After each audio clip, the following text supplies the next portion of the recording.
Shrimad Bhagavad Gita chapter 2 श्लोक 1।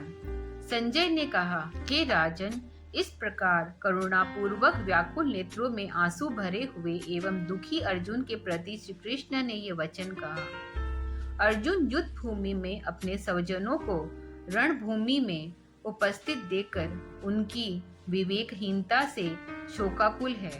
वे स्वजनों के साथ युद्ध के दुष्परिणामों को नहीं सोच रहे हैं। अर्जुन यह सोचकर अत्यंत दुखी हो रहे हैं। उनके नेत्र आंसुओं से भर गए हैं। उससे उसकी व्याकुलता प्रकट हो रही है। उसे साहस दिलाने के लिए और उसके मोहजनिक दुख को दूर करने के लिए भगवान श्री कृष्ण अब उसे संबोधित कर रहे हैं। श्लोक 2। भगवान श्री कृष्ण ने कहा, हे अर्जुन, इस विषय परिस्थिति में तुम्हें कहाँ से कार्यों जैसा धर्म और कीर्ति को नाश करने वाला यह मोह हो गया है। तात्पर्य, रणभूमि में शत्रुओं के बीच रण विमुखता का भाव, मोहवश हो जाना भी शास्त्र धर्म एवं विरोचित कर्मों के विरुद्ध है। यह मोहजनिक युद्ध विरक्ति मात्र धर्म और कीर्ति को नाश करने वाली है। अतः भगवान श्री कृष्ण अर्जुन को सावधान करते हैं। श्लोक 3। इसलिए हे अर्जुन, नपुंसकता को मत प्राप्त हो, यह तेरे लिए योग्य नहीं है। हे प्रतंत, तुच्छ हृदय की दुर्बलता को त्याग कर युद्ध के लिए खड़ा हो जा। श्लोक 4। अर्जुन ने कहा, हे शत्रुओं को नाश करने वाले मधुसूदन, रणभूमि में सर्वथा पूजनीय कुल वृद्ध भीष्म पितामह तथा शास्त्र विद्या के अपने आचार्य द्रोण के साथ मैं किस प्रकार बाणों से युद्ध करूंगा। श्लोक 5। महानुभाव गुरुजनों को न मारकर इस संसार में भिक्षा में प्राप्त अन्न खाकर ही रहना श्रेयस्कर है। गुरुजनों को मारकर इस संसार में रक्त रंजित धन एवं कामनाओं की पूर्ति रूप भोग ही तो हमें भोगने होंगे। तात्पर्य, गुरुजनों को युद्ध भूमि में विपरीत पक्ष की ओर से अपने से युद्ध करने को आया देख अर्जुन उन्हें न मारकर भिक्षावृत्ति का अवलंबन करना चाहता है। भिक्षाटन क्षत्रियोजित गृहस्थ धर्म के प्रतिकूल है। अतः यहाँ अर्जुन कर्तव्य विमुख होने जा रहा है। श्लोक 6। और हम लोग यह भी तो नहीं जानते कि हम लोग विजय प्राप्त करेंगे अथवा कौरव लोग हमें जीतेंगे, तथा जिन्हें मारकर हम जीने की भी इच्छा नहीं करते, वे ही दुर्योधनादि सामने खड़े हैं। श्लोक 7। मानसिक दीनता एवं वंश विनाशजन्य दोषों से होने वाले उलझनों के कारण मैं व्याकुल हो रहा हूँ। धर्माधर्म अर्थात कर्तव्य के विवेक में अस्थित चित्त होने से मैं आपसे पूछता हूँ कि जो मेरे लिए श्रेयस्कर हो वह मुझे निश्चय पूर्वक कहे। मैं आपका शिष्य हूँ, आपकी शरण में हूँ, आप मुझे शिक्षा दें, उपदेश दें। तात्पर्य, अर्जुन अब कर्तव्य कर्म विवेक शून्य हो रहा है। वह निश्चय नहीं कर पा रहा है कि उक्त स्थिति में उसे क्या करना चाहिए।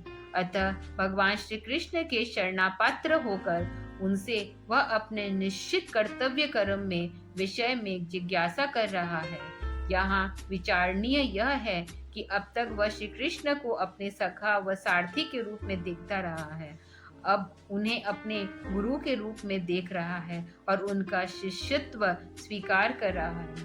शिष्य भाव से वह आत्मसमर्पित हो उनसे अपने कल्याण का निश्चय मार्ग पूछ रहा है। अतः गीता का उपदेश भगवान श्री कृष्ण ने गुरु के रूप में अर्जुन को किया है एवं उन्होंने गुरुपद की महत्ता एवं सामर्थ्य का प्रत्यक्ष ज्ञान अपने शिष्य अर्जुन को आगे चलकर कराया है। गीता का यह प्रसंग हमें यह बतलाता है कि हमें यथार्थ बोध है कि गुरु की शरण में अर्जुन जैसा आत्मसमर्पित होना है, तभी हमें कल्याणकारी सुनिश्चित मार्ग का उपदेश प्राप्त हो सकता है।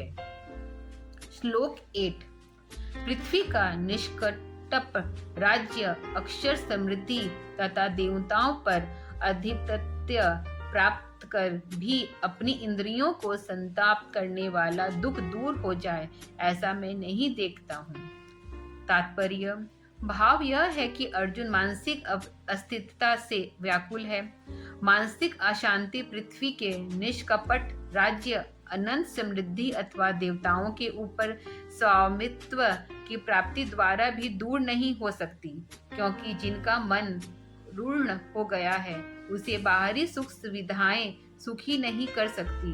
अर्जुन की वही परिस्थिति है जो यमाचार्य के समक्ष बालक नचिकेता की थी, अथवा ब्रह्मर्षि यज्ञवल्क्य के सामने उनकी प्रिय पत्नी मैनेत्री की थी। इन दोनों ने भौतिक समृद्धि एवं सुख के साधनों को आत्मकल्याण का सहायक न समझकर उन्हें ठुकरा दिया और सच्चे कल्याण के मार्ग की प्राप्ति के लिए क्रमशः आचार्य यम और महर्षि यज्ञवल्क्य से प्रार्थना की थी। इस समय अर्जुन भी इसी स्थिति में अपने को पाकर भगवान श्री कृष्ण को गुरु रूप में वर्ण कर अपने कल्याण का निश्चय साधन चाहना चाहता है। श्लोक 9। संजय ने कहा, हे राजन, शत्रुओं को पीड़ा देने वाला अर्जुन भगवान श्री कृष्ण से इस प्रकार कहकर अपुण्य मैं युद्ध न करूंगा, यह कह मौन हो गया। श्लोक 10। हे राजन, तब हंसते हुए श्री कृष्ण ने दोनों सेनाओं के बीच स्थित व्याकुलता अर्जुन से ये बात कही। तात्पर्य: श्री कृष्ण ने अर्जुन की शोकजन्य गंभीरता को दूर करने के उद्देश्य से तथा यह समझकर कि आज उसने उनके वास्तविक गुरु रूप को जान लिया है, हंसते हुए उन्हें उपदेश करना प्रारंभ किया। श्लोक 11। भगवान श्री कृष्ण ने कहा, हे अर्जुन, जिसके लिए तुम्हें शोक न करना चाहिए उनके लिए तुम शोक करते हो और बुद्धिमान की तरह बातें भी करते हो, किंतु पंडित जन, बुद्धिमान व्यक्ति निवित तथा मृत किसी के लिए भी शोक नहीं करते हैं। तात्पर्य: अर्जुन अपने गुरुजन भीष्म पितामह, आचार्य द्रोण, कृपाचार्य, अपने बंधु दुर्योधनादि तथा अपने संबंधियों को युद्ध भूमि में मारे जाने के ख्याल का शोक संताप होता है और उनकी मृत्यु के पश्चात रक्त रंजित राज्य में सुखोपवित नहीं देखता। साथ ही साथ अपने कल्याण का निश्चित मार्ग भी जानना चाहता है। दुविधा की स्थिति में उसके होने के कारण श्री कृष्ण उसे उपदेश करते हैं कि हे अर्जुन, तुम्हारी तो विचित्र हालत है। बुद्धिमान लोग न शोक करने योग्य विषयों में लिए शोक नहीं करते और तुम वैसा कर रहे हो, पुण्य कल्याण का मार्ग भी जानना चाहते हो। श्लोक 12। वस्तुतः ऐसा नहीं है कि मैं पहले कभी नहीं था या तू नहीं था, या ये कि राज लोग नहीं थे, या न ऐसा है कि भविष्य में हम सभी कभी न रहेंगे। तात्पर्य: यहाँ भगवान कृष्ण अपना अर्जुन और राजा लोगों का उदाहरण देकर यह बतला रहे हैं कि हम सभी भूत, वर्तमान और भविष्य में थे, हैं और रहेंगे। आत्मा नित्य और अनादि चेतन सत्ता है। शरीर नाश के साथ आत्मा का नाश नहीं होता, यह सदा विद्यमान रहता है। अतः युद्ध में आत्मीय जनों के मारे जाने पर जो अर्जुन को शोक करने का भय है वह निराधार एवं त्याज्य है, क्योंकि युद्ध में मारे जाने वाले व्यक्तियों की आत्माएं अमर है। उनके इस जन्म में शरीर का ही अंत होना एवं वे पुण्य शरीर धारण कर लेंगे। श्लोक 13। जिस प्रकार देहधारियों की इस देह में वाक्य, यौवन एवं वृद्ध अवस्थाएं क्रमशः हुआ करती हैं, उसी प्रकार इस शरीर के बाद अन्य शरीर एवं ये सारी अवस्थाएं उन्हें प्राप्त होती हैं। अतः इसमें विवेकी जन मोह नहीं करते। तात्पर्य: आत्मा नित्य अनादि चेतन है, अतः यह जन्म तथा मृत्यु को प्राप्त नहीं होती। आत्मा कर्मानुसार शरीर धारण करती है। इस शरीर का जन्म, बाल्य, किशोर, यौवन, वृद्ध एवं मृत्यु, ये 6 अवस्थाएं होती है। मृत्यु के पश्चात पुण्य जन्मादि ये सारी अवस्थाएं आत्मा को शरीर के बंधन होने पर प्राप्त होती है। यह क्रम तब तक चलता रहता है जब तक आत्मा मुक्ति प्राप्त नहीं कर लेती।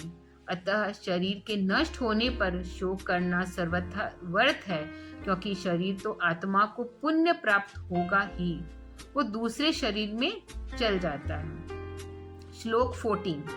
हे कुंती नंदन, इंद्रियों के विषयों के साथ संयोग होने से सुख दुख, शीत उष्ण आदि का अनुभव होता है, किंतु वे सभी उत्पत्ति और विनाशशील होने के कारण अनित्य है। अतः हे भारत, उनको तू सहन कर। तात्पर्य: जिस प्रकार इंद्रियां द्वारा कभी शीत उष्ण आदि का अनुभव हमें होता है, वैसे ही कभी दुख तो कभी सुख, अनुकूलता प्रतिकूलता की अनुभूति होती है। क्योंकि यह सभी अनुभूतियां सदा स्थित रहने वाली नहीं है, अतः उनसे उद्विग्न न होकर हमें सह लेना चाहिए। अनुकूल एवं प्रतिकूल दोनों तरह की परिस्थितियों में स्थित रहना उत्तम विवेक है। अर्जुन को श्री कृष्ण इसलिए वर्तमान परिस्थिति का सामना करने का प्रोत्साहन दे रहे हैं। श्लोक 15।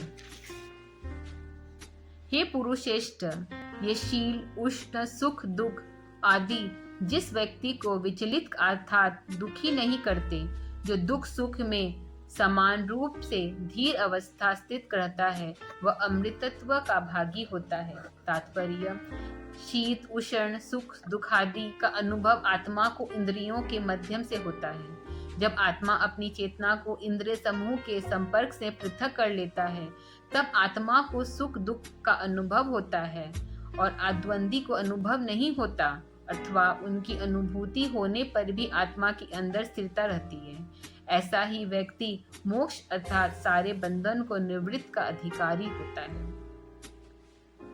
कल हम चैप्टर 2 के बाकी श्लोकों का अर्थ समझेंगे।